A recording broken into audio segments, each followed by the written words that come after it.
Hello, welcome to Soulprint Intuitive Tarot. So I'm really glad you're here. This is going to be sort of the Canadian edition. There's a lot going on in Canada, and I just want to take a quick look. So I'm going to hit on a couple things. One, I want to take a look at the residential school situation. You know, it is a nation's shame. It's just a tragedy to the communities who are most affected by this, those who have relatives and friends who were part of that horrendous time. There are no words. There simply are no words that's going to make this better. And in fact, it feels like there aren't even words to express the horror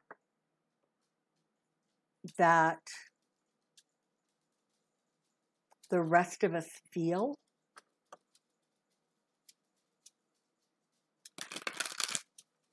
It's a tragedy. I also want to take a look at, in a lot of places in July, I know here in Alberta in July, there's going to be, July 1st for Canada Day, there's going to be a real rollback of restrictions. So we want to take a look at that and, see how that's going to unfold across Canada. And I want to, by extension, I also want to take a look at what September is going to bring in terms of people, returning to school, things trying to get sort of back to normal and back on track. I want to see what that's going to look like. So as it sits right now, I think I'm going to do kind of 3 quick mini reads. Let's start with the residential school situation. I have a sick feeling they're going to find more. It's not over. It's not done. And there's going to be other provinces that come under that same spotlight. And just as a quick aside, here in Canada, in British Columbia and Alberta, we are under something called a heat dome. It is incredibly hot here, as that same dome is also sitting on top.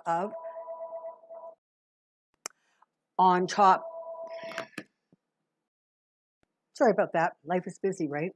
Under that same heat dome. So for those of you who are in other parts of the country or world, send us some cooling energy, please. We here in Alberta and in BC are not used to dealing with temperatures that are literally hovering around 100 degrees Fahrenheit, 40, 41, 42 degrees Celsius. It is hot.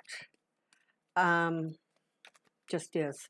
For those of you who only watch Canadian videos or maybe haven't gotten to it yet, around the time this is released, there's also going to be another video released that focuses on, sort of the stuff going on in the States. But Jerry makes a cameo in that.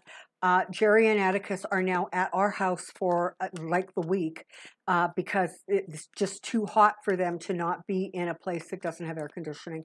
So there's going to be a pet parade coming up. But if you're desperate to see Jerry, check out the other video that's being released right around the same time as this one, and you'll be able to get a sneak peek. All right. I have a question. Oh boy, do I have a question. Come on down. All right.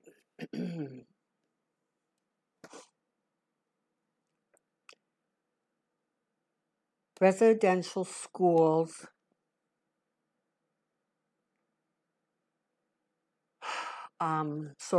Residential schools trajectory. Residential schools trajectory. Residential schools trajectory. The numbers are horrendous.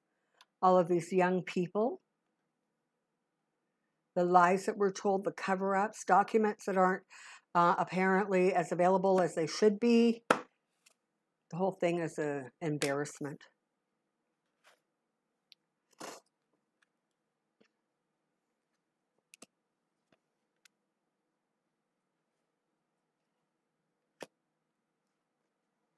Yeah. They're going to continue to find, I'm getting at least 2 more residential schools that they're likely to find. I think there may be more than that, but I'm getting 2 that are going to be found in relatively short order. This is going to take a very, very long time to uncover, to try to clean up. You know, there's not a way to make this better. I mean, I'm sorry, you can throw as much money as you want. That's not going to heal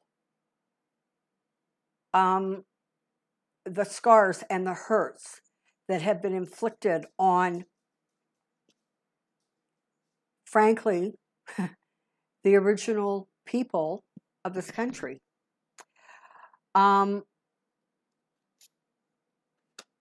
Unfortunately, there's going to be some attempts at, you know, sort of upping the whole reconciliation and let's get to the bottom of this. Unfortunately, I'm getting the feeling that emotions are likely to get a little bit more revved up.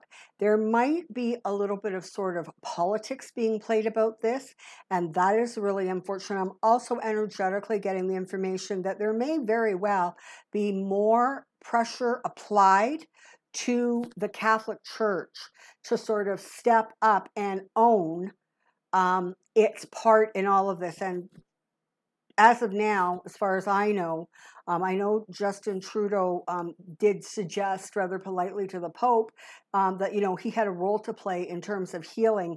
I don't believe that the Pope responded with a yes, I agree with you. So there's going to be some more of that going on. Unfortunately, like I say, I'm seeing a couple more discoveries. And, you know,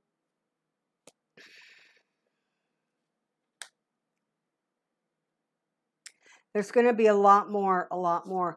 And the thing is unless I have my facts really wrong, there were also residential schools in the United States.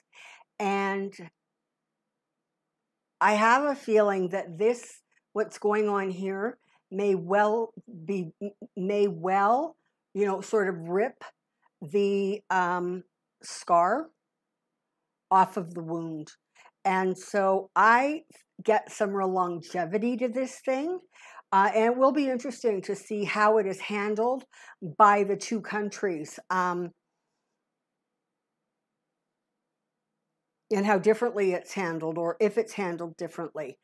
But there is a lot still to be uncovered. And, you know,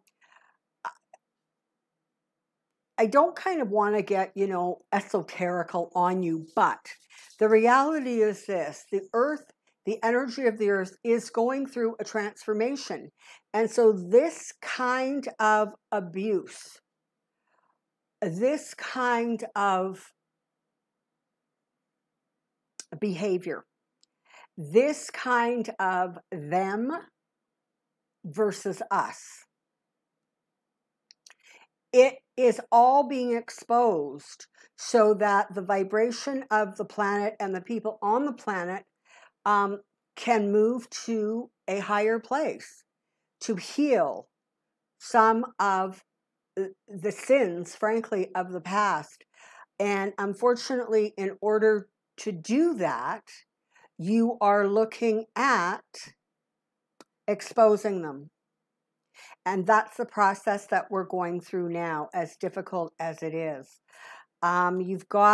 There's going to be, you know, yakking and squabbling and, like I said, some politics being played. It's not going to go over really, really well. And,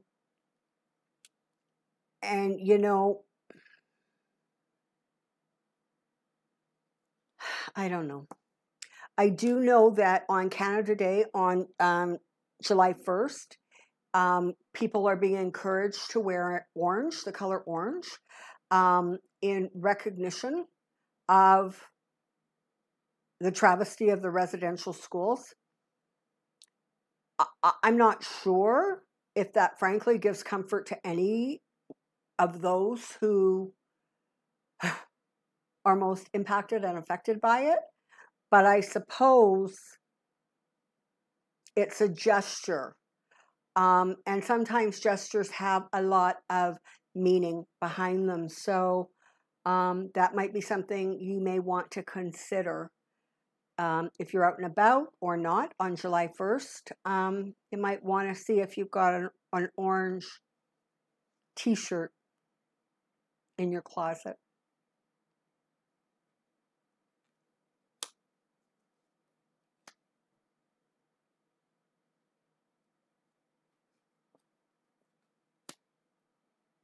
There are going to be some really powerful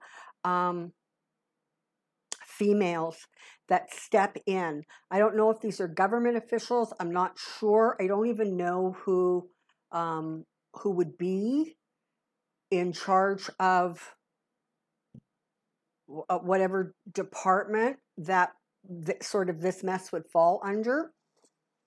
But there's going to be a lot of talk about money. There's going to be a lot of talk about trying to correct the situation. But the reality is that there were so many wrongful deaths, frankly. But as I said, this really, really feels like sort of a scar being ripped off. And that is so that healing can start. Okay? And it's going to be a long road. This is not going to be something that's going to get fixed anytime quick. And I got to say, frankly, you know, Canada has not had a brilliant track record at trying to fix this. It's something we've been dealing with for a long time. And, you know, we are going to continue to have to move our way through and try to come to terms with the history of our country. All right. Let's take a look at kind of the sort of attempt to return to normal and how that is going to go. Is it going to be really impacted by the Delta variant, which is apparently very, very contagious? But they are saying that the vaccines, I think there was 2 of them, and I don't want to say which ones because I don't want to get it wrong. But apparently there are 2 of the more common vaccines that are being given in Canada that are considered quite effective at dealing with the variant, that Delta variant. So let's see what's going to happen in terms of this country trying to return to normal. I know there's a bit of a kerfuffle going on about reopening the Canada-US border. We have very, very strong rules, I guess, in place. It's not a smart thing to try to cross our border. The fines are high. And, you know, we here in Canada, from what I understand, are not really hesitating to charge those people who are trying to abuse, you know, the borders or etc. So, let's see. Now, I think somewhere along the line, I said something about the border. I thought that the Canadian-US border would be looking at reopening, at least to some degree, sort of July, August time. So I guess we'll see. Okay, here we go.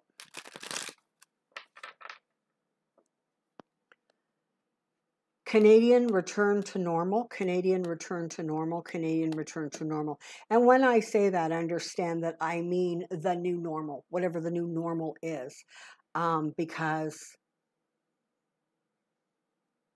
we're not going back to where we were. It's going to be some variation of that.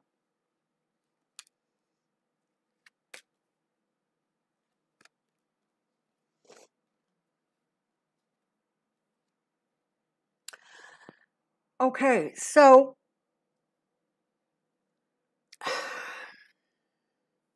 You know, there's definitely going to be a bit of a road to recovery here. Not all parts of Canada are opening up sort of uniformly, so it's going to be a little bit piecemeal. But I see various restrictions lightening in sort of separate provinces. They're going to kind of do, you know, the provinces really are in control of how things get opened up, and then within that, of course, the cities and counties, townships, etc., are kind of have the final authority. So, but it feels as if it's going to be, you know, we've got the Two of Pentacles here, right? So it feels a little bit like it's going to be a little topsy-turvy. There's going to be some balancing. There might be, you know, things that are lifted and then sort of gently put back into place, or partly put back into place. It's going to be a bit of a juggling act to figure out, you know, how to get things up and running again. Canada, in some ways, has taken a really hard hit. In some ways, you know, different provinces have taken different hits in terms of finances and, you know, people themselves sort of recovering. You know, some provinces had very, very strict guidelines that in some ways I think made it worse, and it made the recovery worse. Some were a little bit more looser, but they weren't a dangerous kind of loose, if you will. So, you know, we're going to see how that continues to unfold. People are going to be careful. They're going to be reluctant. I don't see just everybody trying to snap back. You know, frankly, emotionally, psychologically, we are going to have to kind of go on a bit of a learning curve to get to that place where we're not feeling sort of really scared of other people, because that's really what has happened over the course of time, right? We have become so isolated within our small bubbles that anybody outside of the bubble seems to pose a threat to us, and we're going to have to start moving past that. I have to tell you, though, honestly, and you know, I hope I'm right, but I'm not seeing any massive flare-ups.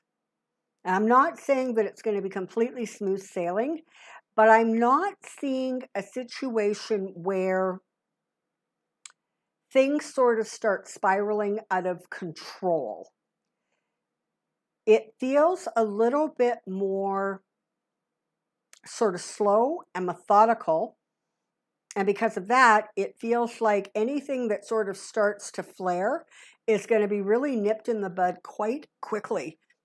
So I'm really not seeing a place where, you know, the country is going to end up going into a real massive shutdown again. There may be little pockets, but I think generally speaking, there's going to be the reopening process should be okay. And, you know, it's going to depend, I guess, on what we understand the new normal is and looks like. But definitely, you know, we're going to be holding on to some of the fears and the anxieties. It's going to take a while for those things to completely dissipate. Once I think, you know, more of the population has their second vaccination, I think that you're going to see things becoming a little bit more comfortable. And, you know, that is going to happen. So it's a matter of staying safe, understanding that this is going to be different than it was, but we are, you know, resilient. And I'm kind of looking, right, because I don't want to say everything's going to be rosy if it's not. But I have to tell you, I mean, we've got the Strength card here and we've got the Death card here, and the Death card is not about death. It is about moving from one place and, you know, starting another cycle within the country, within the psyche of the people. And it feels as if there's going to be some firm guidelines as things reopen, but none of it feels outrageous. And it almost feels as if things are going to be taken slowly enough so that people are able to kind of work through, frankly, the anxiety and the worry and the stress. There has been so much loss, and we are mindful of that. We understand that. But it feels as if, frankly, you know, there's been a firm hand within the Canadian government handling this. And even provinces where perhaps the premiers were a little slow on the uptake, and certainly there's a couple of them in Canada who really were Trump wannabes. I wonder if they've learned their lesson yet. You know, they really, in some ways, put their provinces in a higher jeopardy. And I'm talking specifically about Alberta and Ontario. But I'm just seeing movement moving through this, okay? There's been enough. There's been enough heartbreak, worry, and anxiety.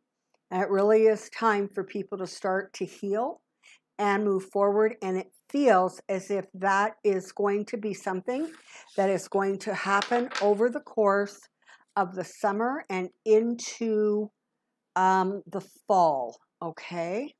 And again, it's not going to be flawless, and there's going to be, you know, a hitch there and a oops there. But I think overall, it looks as if we may actually be able to get through this relatively well.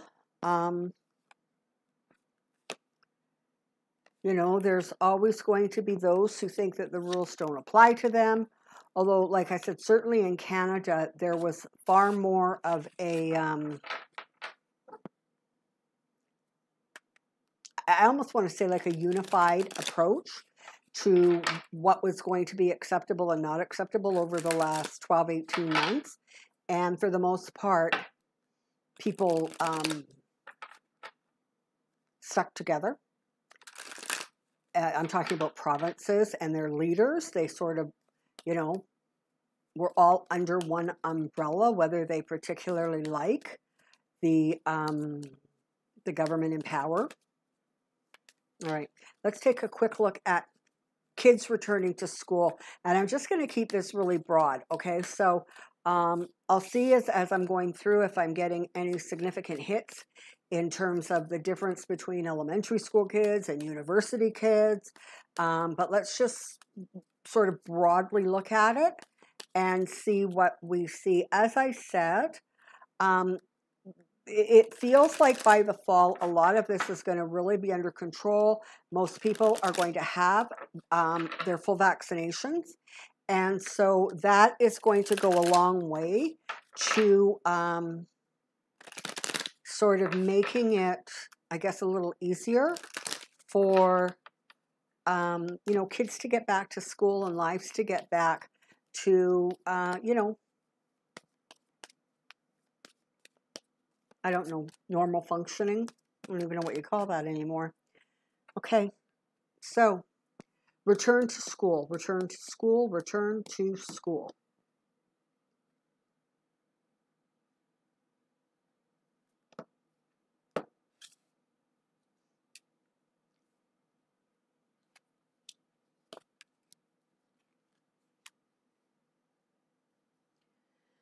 So it looks like there's going to be sort of a few pushes, you know, where it's kind of going to be like, we can't do this anymore. Let's just get on with it.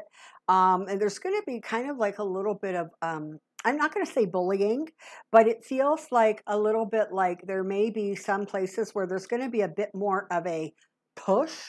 But the thing is that as it unfolds, as it unrolls, you know, there's going to be enough common sense employed, which I know sounds like a radical statement, but it feels like there's going to be enough common sense involved, enough expertise involved, that for the most part, we're going to be well informed. Parents and students are going to have some real clarity on the rules and regulations moving forward, how best to protect themselves. And so it feels as if, you know, there's still going to be some restrictions. It's not like it's just going to be wide open. I would not be surprised if you have sort of, you know, a lightening up of the restrictions of not wearing masks, but perhaps if there is, you know, close proximity, if there's a lot of kids in one classroom, that kind of thing, they may still be suggested or implemented. There's going to be continued attention paid to hand sanitizing, you know, sanitizing the areas that people are in. Those kind of protocols are not going to go by the wayside anytime soon. But again, there does seem to be that connection between the school boards, the provinces, and the school boards, the provinces, and the federal government. So it feels like, for the most part, they're going to be kind of working in tandem with each other. You know, they're going to sort of try to stay on the same page. Yeah, as I said, there's going to be some restrictions that are lifted, but there's also going to be some kept in place, particularly for crowded environments. There's going to be, you know, a return, but people are going to be cautious. People are not going to let go of the protections quickly. And I have to tell you, I just, you know, energetically, any retail outlets that really try to pull back some of the protocols that are now in place in terms of keeping people safe, they're going to get a backlash if they try to just go, okay, everything's fine and we don't have to have, you know, people at the door handing out masks if people don't have them and spraying stuff. And that's not going to fly. Those kinds of things really are going to stay in place for the foreseeable future. And I wouldn't be at all surprised if going forward, masks become sort of a more common a fallback, right? So I wouldn't be surprised come flu season if you didn't see more people out and about wearing masks, just because, you know, it's become something that people are more prepared to do because of we're sort of used to it now, right? We feel safe behind the masks. So I think overall you're going to see schools reopening. I think that I'm not seeing any big, huge breakouts. I'm not saying that there might not be a couple, but I'm not seeing that as becoming the norm. It feels very much like by September, October time, you're going to see kind of stuff returning to whatever kind of the new normal is. I don't know what that's going to look like exactly, but it looks like that may well be the road we're on. Thank you so, so much for joining me. I really appreciate it. I love the support. I'm so grateful for it. And I thank each and every one of you. Until next time, take care. Be well. We'll see you soon. Bye-bye.